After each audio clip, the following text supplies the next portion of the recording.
नमस्कार। आज हम बात कर रहे हैं प्रतिहार आर्ट ऑफ राजस्थान के संदर्भ में नकटी माता मंदिर को लेकर के। नकटी माता मंदिर ये जैसा कि हम देख रहे हैं जय भवानीपुरा जो जगह है वहाँ पर दिखाई देता है, क्योंकि जयपुर अजमेर रोड पर जयपुर से 20 किलोमीटर दूर आता है। यहाँ पर हम जो प्रतिहार टेम्पल आर्ट है उसका सुंदर एग्जाम्पल उसके आउटर लुक में देख रहे हैं। सैंक्टम में या गर्भगृह में आज काली माँ की नई प्रतिमा स्थापित है। उनको हम और पास से देख सकते हैं, जो कि चतुर्भुजा रूप में है देवी। और ये नई मूर्ति है, जो ओरिजिनल मूर्ति है वो अब यहाँ पर दिखाई नहीं देती है। ये गर्भगृह का एक बाह्य लुक है, उसका एक दृश्य है। और जो जय भवानीपुरा ये एरिया है, जो कि माता के नाम से ही, भवानी के नाम से ही शायद गांव का नाम भी जय भवानीपुरा रखा गया। लेकिन इसके पीछे एक लोक कथा भी प्रचलित है, जो एनेक्डोट्स हैं वो भी टेम्पल्स के साथ में लोक आख्यान भी जुड़े रहते हैं, और वो हमें यहाँ पर भी नज़र आते हैं, यहाँ पर भी दिखाई देते हैं इस मंदिर के साथ में, जहाँ पर इसका नाम नकटी माता या नक्ची माता हमें मिलता है, क्योंकि लोक आख्यान भी ये जानने को मिलता है कि देवी गांव वालों की रक्षक देवी हैं। और कोई भी चोर वगैरह जब आते थे तो उससे पहले ही देवी गांव वालों को सावधान कर देती थी। तो चोर लोगों को इस बात से बहुत परेशानी होती है और देवी को अपने काम में बाधा मानते हुए उनके नाक को खंडित कर देते हैं। इस वजह से वो नक्ची माता या नकटी माता के नाम से प्रसिद्ध हो जाती हैं और लोक आस्था का एक बहुत बड़ा केंद्र है, और देवी उपासना का भी एक केंद्र ये हम इनको मान सकते हैं। तो लोकाख्यान भी टेम्पल को समझने में कई बार, या उनके जो नामकरण है उनको समझने में हमें हेल्प करते हैं। प्रतिहार जो कला है ये राजस्थान के अर्ली पीरियड में, प्री मेडिवल पीरियड में दिखाई देती है, जिसमें कि हम प्रतिहार टेम्पल ग्रुप को देख रहे हैं जोधपुर में, नागौर में, अलवर, जयपुर। जयपुर के पास ही ये नकटी माता का टेम्पल है। भीलवाड़ा, बूंदी, कोटा, चित्तौड़गढ़ सभी क्षेत्र में हम प्रतिहार आर्ट को राजस्थान में देख सकते हैं, प्रतिहार टेम्पल को स्टडी कर सकते हैं। और नकटी माता का टेम्पल हमें यहाँ पर नज़र आ रहा है।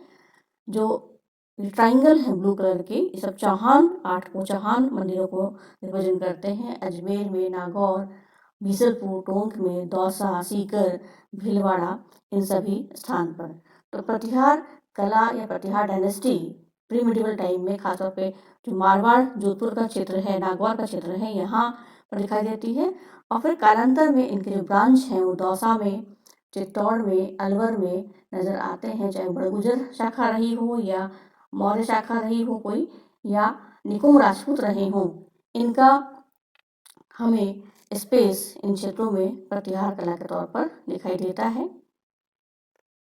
प्रतिहार आर्ट की जो विशेषताएं हैं उसमें हम देखते हैं कि एक हाई प्लेटफॉर्म होता है, तो ऊंचे अधिष्ठान पर मंदिर स्थापित होता है, जो कि इसके जो बाहरी भाग है उसमें लतिन एकांडक शिखर फेमस है, जो कि एक मूल मंजरी के साथ बना हुआ रहता है। इसमें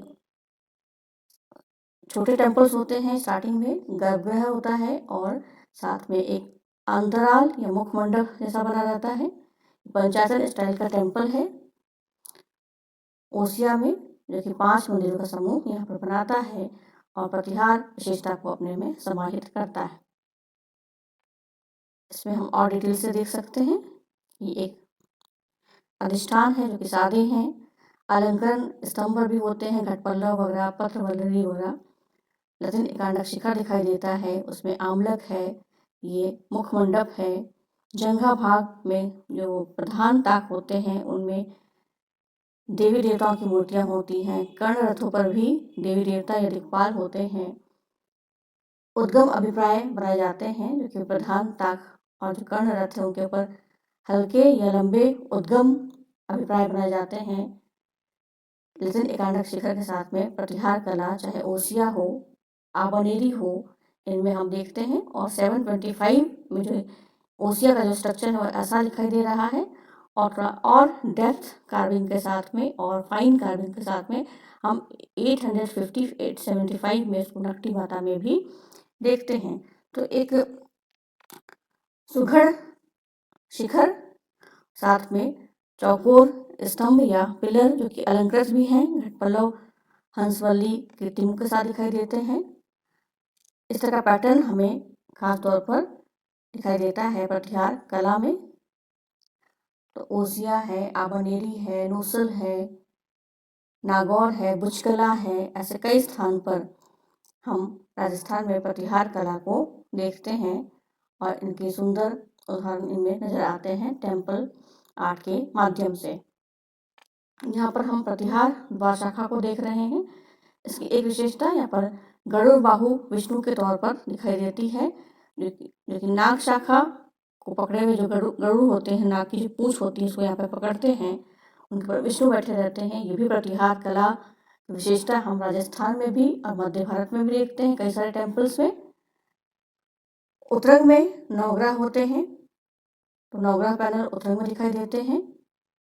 और इन सब के साथ साथ प्रतिहार कला की जो एक विशेषता है वो हमें उदुम्बर भाग में नजर आती है, या इस तरफ मैंने ध्यान इंगित करने का प्रयास किया है कि उदुम्बर में जो किन्नर बनते हैं, किन्नर आकृतियाँ जो कि हम नकटी माता में भी देख रहे हैं, ये किन्नर जो कि घट के साथ में या पत्रवल्लरी के साथ में दिखाई देते हैं, कहीं प्रभु घट लिए हुए हैं, उनके बहुत सुंदर ये पंख जो कि मानव और जो एनिमल है उनका मिक्स फॉर्म इहा मृग या किन्नर के तौर पर हम देखते हैं। पक्षी या मनुष्य या ह्यूमन और एनिमल को मिलाकर के किन्नर प्रतिमाएं जो कि बहुत सुंदर गायन करते थे, देवताओं के यहाँ पर उनका मनोरंजन करते थे अपने संगीत कला के माध्यम से।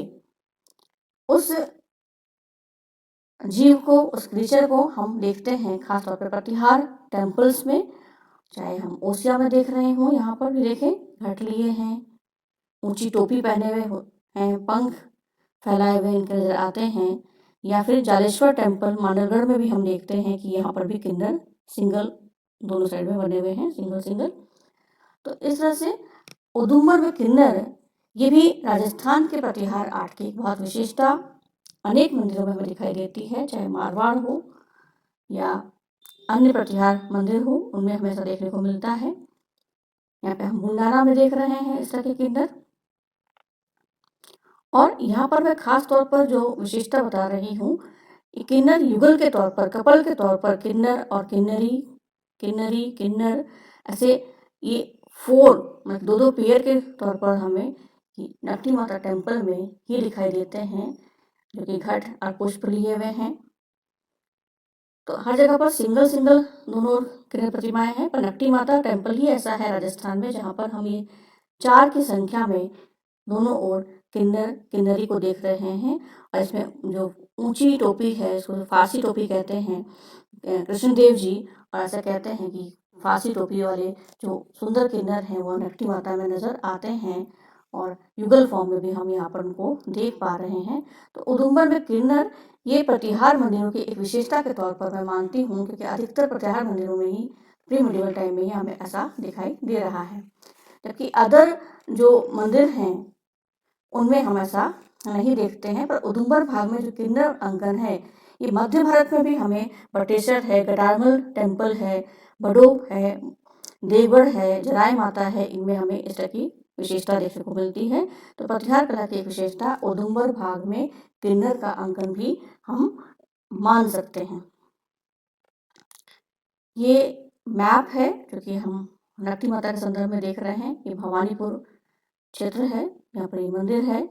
इसके अलावा आमेर है, छोटी खाटू है, नूसल है, खैदरपुरा है, ये आबनेरी है, ये सभी आसपास के एरिया हैं। ये चौहान शाकंभरी के जो चौहान हैं उनके अंडर में आते थे। बट चाहमाना साइड तो है, लेकिन यहाँ पर मुख्य तौर पर अगर हम टेम्पल आर्ट को देखते हैं तो इनमें प्रतिहार प्रभाव खास तौर पर नज़र आता है, और इनमें बहुत बातों में सिमिलर जो फीचर्स हैं वो नज़र आते हैं। इसलिए प्रतिहार कला के केंद्र के तौर पर भी हम इन टेम्पल्स को स्टडी कर सकते हैं। यहाँ पर हम नकटी माता का फ्रंट और जो बैक पार्ट है उसको देख रहे हैं। तो मंदिर छोटा ही है, लेकिन प्रतिहार कला की विशेषताओं को उसने समाहित किया हुआ है। ये देवी है यहाँ पर गर्भगृह में, और यहाँ पर जो भैरव जी की उपासना भी देवी के साथ की जाती है, तो उनकी भी स्थापना यहाँ पर की गई है। सिंह वगैरह भी बने हुए हैं उनके वाहन। तो ये फ्रंट गर्भगृह द्वार है। और अगेन हम यहाँ पे देखें कि जो उदुम्बर पोर्शन है उसमें ये किन्नर नजर आ रहे हैं इस टेम्पल में। यहाँ पर छिमंकरी की प्रतिमा है, अंदर देवी हैं, और ये बैक पोर्शन है जिसमें कि जो सादे अधिष्ठान है, तालपत्र का अंकन है, उद्गम अभिप्राय हैं, ये लतिन एकांडक एक मूल मंजरी वाला सुपर स्ट्रक्चर बना हुआ है। ये प्रतिहार शिखर की विशेषता है। चंद्रशाला बनी हुई है, जो ताक है उनमें मूर्तियां हैं, इनको हम इनमें देख पाते हैं। अगर हम स्थापत्य की बात करें तो जो नकटी माता का जो टेम्पल है, इसमें इसका प्लान हम देख रहे हैं। एक अंतराल पोर्शन नॉर्थ, और ये इसका प्लान है जो कि त्रिअंग, यानी कि 1 1 2 और ये 3, 1 2 3, इस तरह से 3 इसके टोटल अंग बनते हैं हर कॉर्नर से। अगर इसको देखेंगे तो इसलिए इसको हम त्रिअंग मंदिर या प्लान कह सकते हैं। ये पूर्वाभिमुख है, ईस्ट फेस्ड है, और पंचरथ है। पंचरथ यानी कि 1 2 3 4 और 5, एक साइड में ये 5 प्रोजेक्शन बनते हैं। 5 इसके पार्ट बनते हैं, ये भद्र रथ, ये प्रतिरथ और ये कर्ण रथ। तो इनको मिलाकर के 1 2 3 4 और 5, इसके 5 प्रोजेक्शन बने हुए हैं, इसलिए इसको हम पंचरथ प्लान में मानते हैं। तो पंचरथ प्लान है। इसका जो मंच और जो वेदिका भाग है उसमें हम वीडियो में देखें कि ये सादे जाटिकुम है, तालपत्र है, चंद्रशालाएं बनी हुई हैं, फिर कुंभक भाग भी सादा है, कपोतपाली यहाँ पर में चंद्रशाला के साथ बनी हुई है। इस तरह से हम इसके जो अधिष्ठान पाठ है उसको देखते हैं। इसके जंघा के जो इमेजेस हैं उसमें कॉर्नर्स पर, यानी कि जो कर्ण रथ है वहाँ पर खासतौर पर जो दिक्पाल है, दिशा के देवता बनाए गए हैं, और जो प्रतिरथ है वहाँ पर अप्सराएं जो कि पद्म और चंवर लिए हुए हैं, छोटी इमेजेस हैं, अपने वस्त्राभूषण के साथ दिखाई देती हैं। और जो मेन ताक है, जो भद्र रथ है, वहाँ पर गणेश है। जो बैक ताक है उसकी प्रतिमा मिसिंग है, और नॉर्थ की साइड में जो स्कंद कार्तिकेय हैं मोर वाहन के साथ में दिखाई देते हैं, और जो ईस्ट है वो उसका गर्भगृह का दरवाजा है।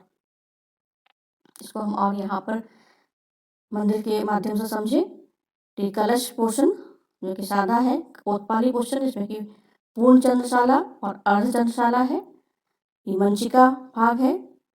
फिर कर्ण रथ में दिक्पाल दिखाई देते हैं, प्रतिरथ में अप्सराएं दिखाई देती हैं, भद्र रथ में गणेश अपने आयुध के साथ में, स्वदंत है, परशु है, फल है, एक पैर जो है पद्म पीठ पर है, मूषक वाहन है उनका, इनके साथ में दिखाई देते हैं।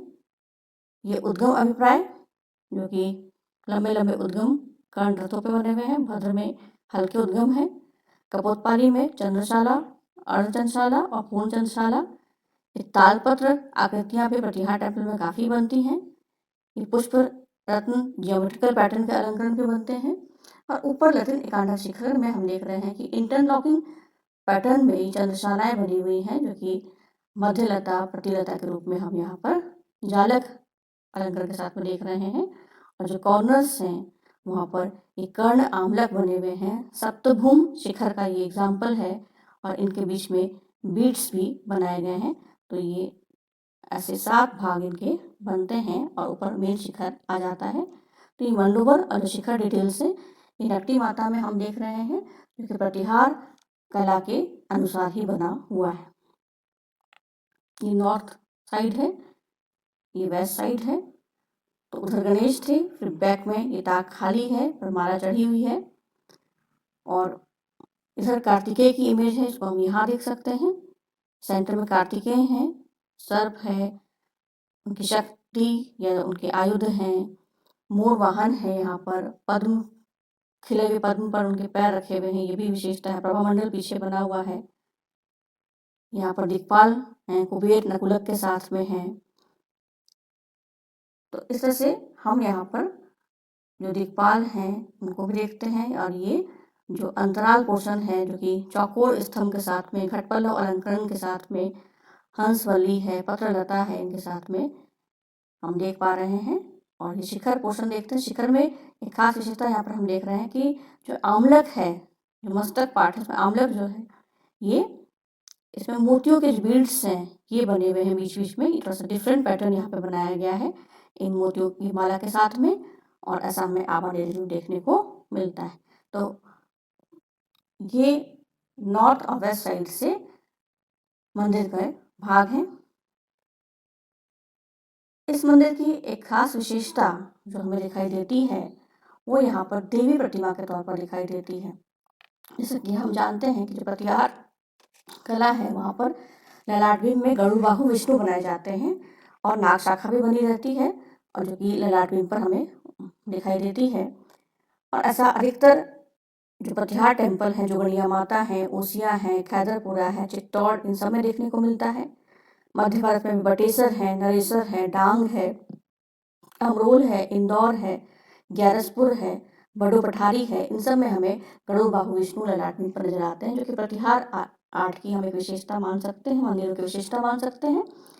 लेकिन यहाँ पर इनका अभाव है, उसकी जगह पर देवी की प्रतिमा है और देवी का जो क्षेमंकरी स्वरूप है उनको यहाँ पर खास तौर पर बनाया गया है। और क्षेमंकरी भगवती की पूजा हम काफ़ी देखते हैं प्रतिहार टेम्पल में, प्रतिहार राजाओं के साथ में, क्योंकि 7वीं सेंचुरी में जब अरबियन अटैक होते हैं तो वैष्णव शैव धर्म की उपासना के साथ साथ यहाँ के जो राजा थे, चाहे वो वत्सराज हो, नागभट्ट सेकंड हो या रामभद्र हो, ये सभी लोग देवी भगवती की उपासना करते हैं, चामुंडा की उपासना करते हैं, दुर्गा काली की उपासना करते हैं और प्रतिहार शासक भगवती देवी को बहुत पूजते हैं। शक्ति उनसे प्राप्त की जाती है या शक्ति की उपासना की जाती है ताकि वो युद्ध वगैरह में सक्सेसफुल रह सकें। तो इसीलिए भगवती देवी की उपासना भी प्रतिहार शिलालेखों में उसका जिक्र आता है, प्रतिहार मंदिरों में उनकी मूर्तियां हम काफ़ी देखते हैं। तो उसी स्वरूप को यहाँ पर नकटी माता में बनाया गया है। ललाट बिंब पर जो मूर्ति है वो इस स्वरूप में है, जिसमें कि जो उनका दायां पैर है वो खिले हुए कमल पुष्प पर रखा गया है, वनमाला उन्होंने पहन रखी है, वस्त्राभूषण के साथ में प्रभामंडल के साथ में त्रिशूल, वरद और ढाल है,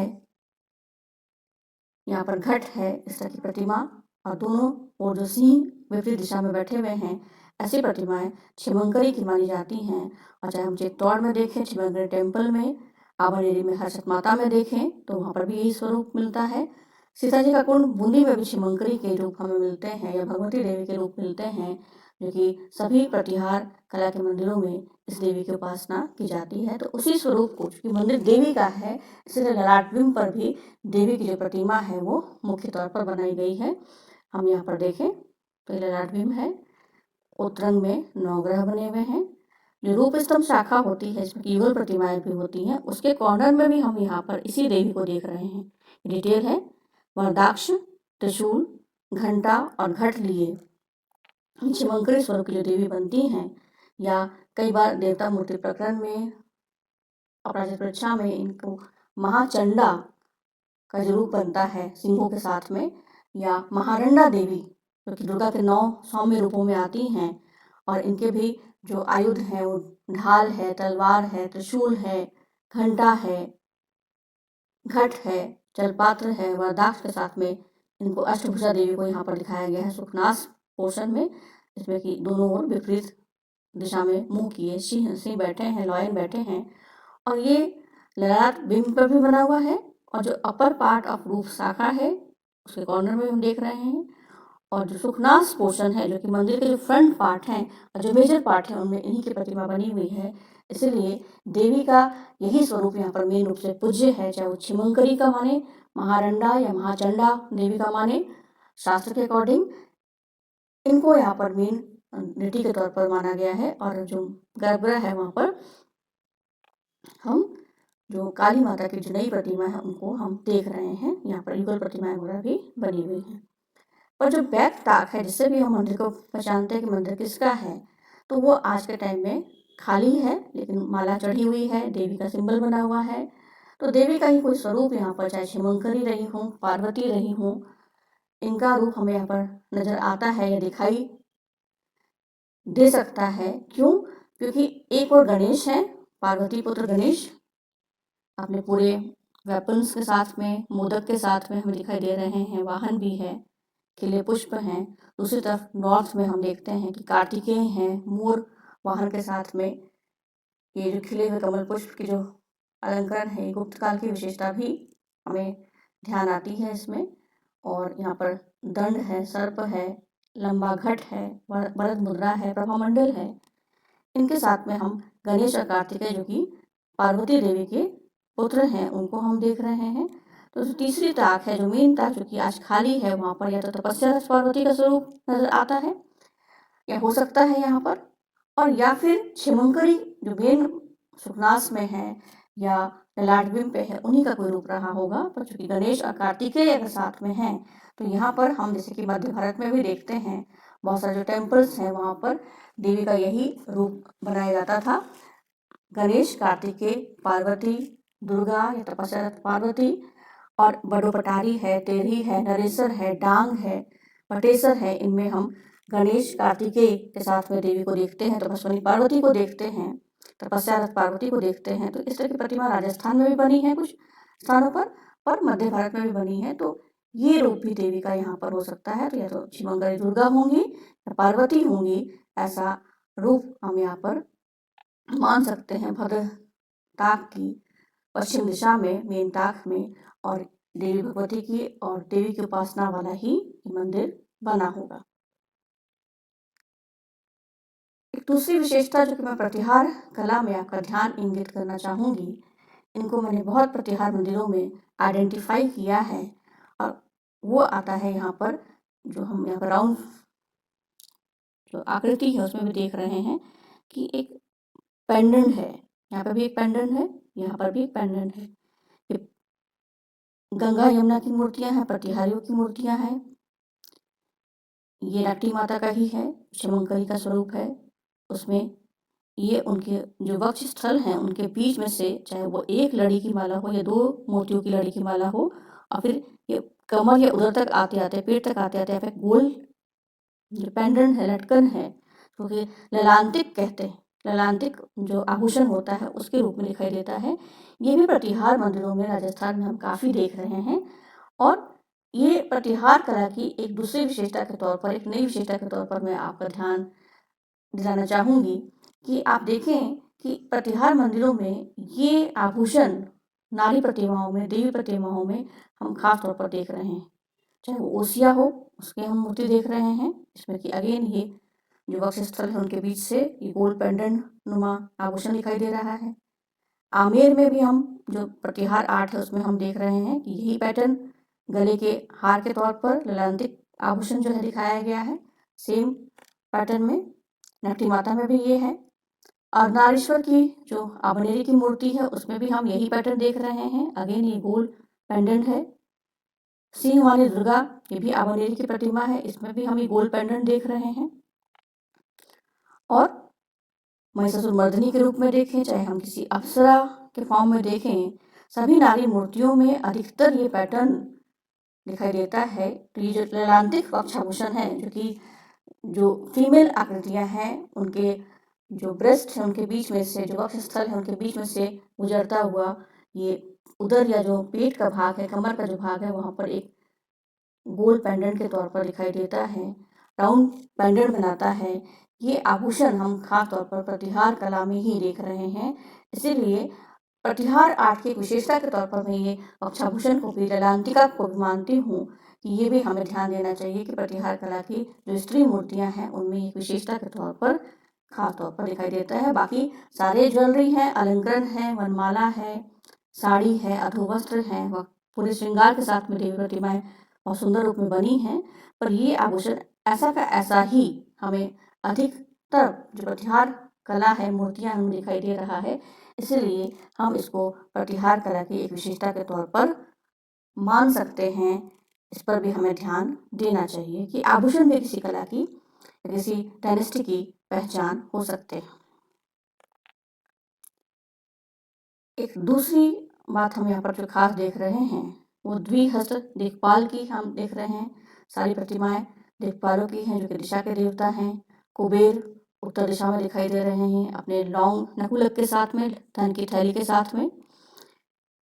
वरुण है पाश के साथ में, वायु अपने जो वायुपुरित जो वस्त्र है उसके साथ में, यम कुकुट के साथ में दिखाई दे रहे हैं। पर यहाँ पर वो 2 हस्त के दिक्पाल हैं, 2 हाथ बने हुए हैं, जो कि राजस्थान में हम 8वीं से 10वीं शताब्दी के बीच में देखते हैं। यानी कि 10th सेंचुरी के जो पूर्वार्ध का ही टेम्पल होना चाहिए, उससे पहले का ही टेम्पल होना चाहिए, क्योंकि 10th सेंचुरी के लेटर पीरियड में दिक्पाल 4 हाथ के बनने लग जाते हैं, चतुर्हस्त बनने लग जाते हैं। पर यहाँ पर द्विहस्त दिक्पाल ही सब जगह दिखाए गए हैं, इसलिए ये मंदिर 9th-10th सेंचुरी का माना जा सकता है। इसमें जो ये घुंघराले केश हैं, जो गुच्छक केश हैं, जो कि हम यम और वरुण में देख रहे हैं, इनका भी ऊर्ध्व केश है। कुबेर ने अपना मुकुट पहना हुआ है, धन के देवता हैं, प्रॉस्परस हैं।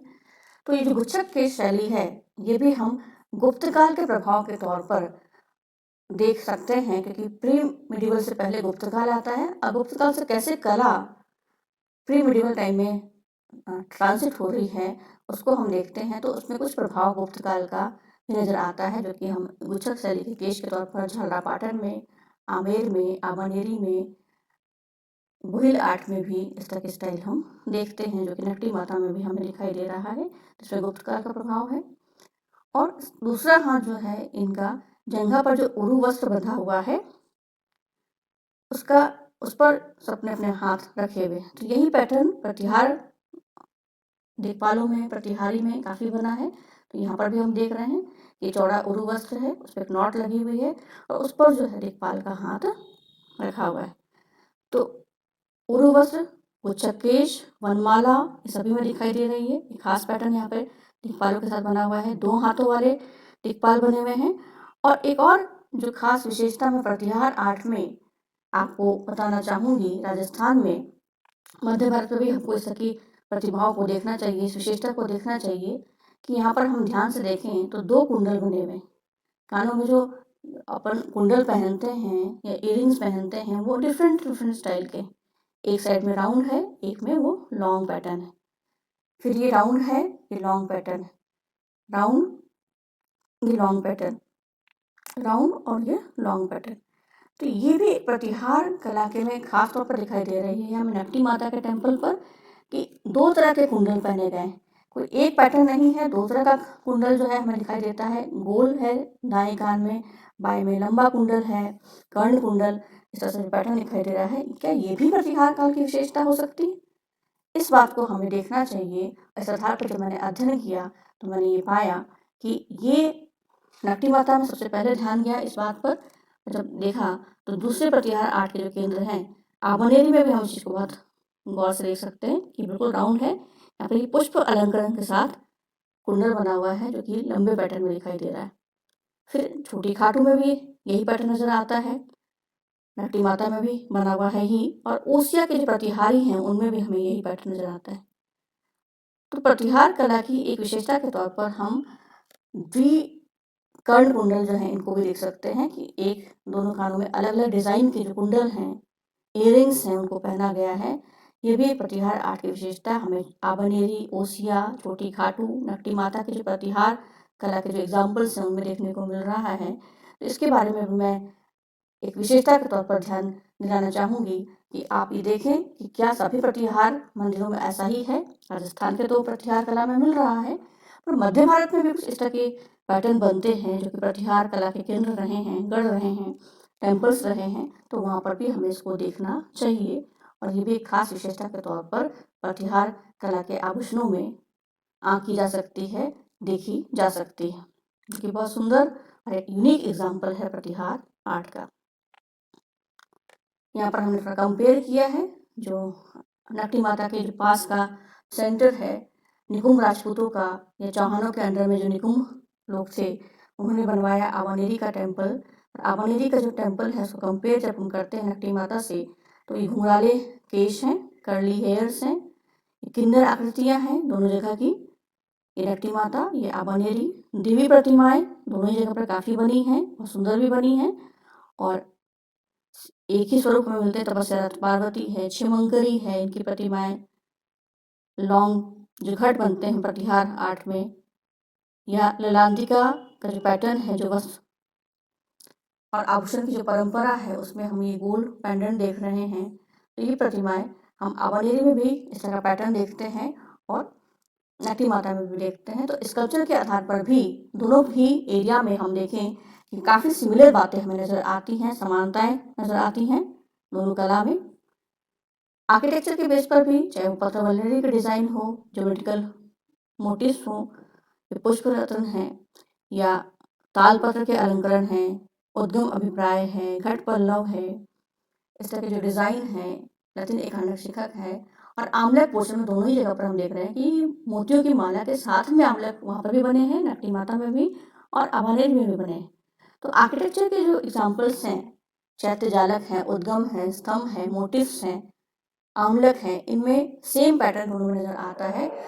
तो दोनों ही आर्ट में, चाहे आर्किटेक्चर के बेस पर देखें, चाहे हम स्कल्पचर के बेस पर देखें, आबानेरी का जो ढूंढाड़ एरिया का क्षेत्र है, उसमें हसत माता टेम्पल में घट पल्लव है, लता वल्लरी है, कीर्तिमुख है, ताड़पत्र है, ज्यामितीय अलंकरण है, किन्नर है, वक्षाभूषण, देवी दुर्गा की प्रतिमाएं हैं, ये सब काफ़ी कुछ मैच करती हैं। तो आबानेरी की कला से नकटी माता के जो मंदिर हैं या टेम्पल है, उसको हम देखते हैं कि काफ़ी सिमिलर बातें नजर आती हैं। तो ऐसा लगता है कि शायद दोनों ही मंदिरों को एक ही रूलर ने या एक ही डायनेस्टी ने बनवाया होगा, या किसी एक निकुंभ राजपूतों ने इनको बनवाया, ऐसा हम इनके इतिहास से जुड़ा हुआ मान सकते हैं थ्रू आर्ट। तो कई बार इतिहास छुपा हुआ है, क्लियर दिखाई नहीं दे रहा, पर कला के माध्यम से हम आंक सकते हैं, कंपेयर कर सकते हैं कि किस डायनेस्टी के द्वारा, किस आर्ट के द्वारा इसको बनाया गया है, और कौन सा इतिहास यहाँ पर रहा होगा, कौन से लोग यहाँ पर क्षेत्र में रहे होंगे।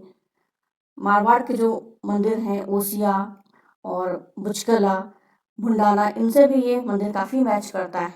तो इससे भी हमें लगता है कि प्रतिहार आर्ट तो यहाँ पर स्पष्ट है, चाहे आर्किटेक्चर में देखें, शिल्प में देखें, आर्ट में देखें, मूर्तियों में देखें, तो प्रतिहार कला की जो विशेषता है वो उस पूरे मंदिर में स्थापत्य अलंकरण के माध्यम से, प्रतिमाओं के माध्यम से दिखाई देती है।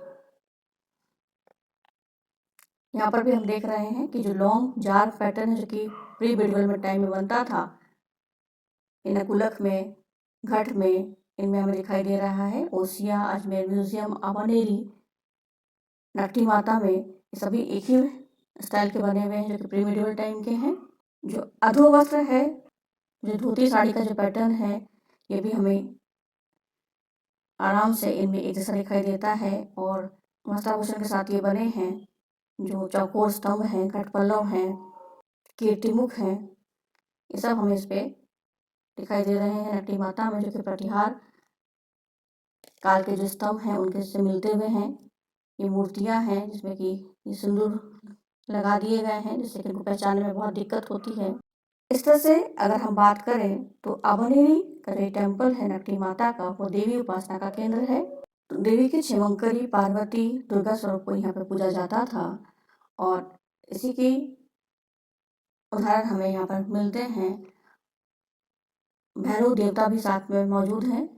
तो प्रतिहार कला के विशेषताओं के साथ नकटी माता का मंदिर हमारे सामने राजस्थान में एक उत्तम उदाहरण है, सोर्स है, जिससे कि हम प्रतिहार आर्ट को, कला को, उसकी विशेषताओं को समझ सकते हैं। इस आधार पर इस मंदिर को अध्ययन किया जाना चाहिए। भले चौहानों का क्षेत्र रहा हो, पर जो आर्ट है वो प्रतिहार कला की विशेषताओं को, फीचर्स को लिए हुए है, और इसके माध्यम से इस मंदिर को देखते हुए, समझते हुए, जो धरोहर शिक्षा है उसका ध्यान रखते हुए, मूर्तियों के संरक्षण का ध्यान रखते हुए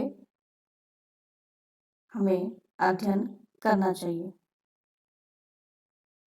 थैंक यू।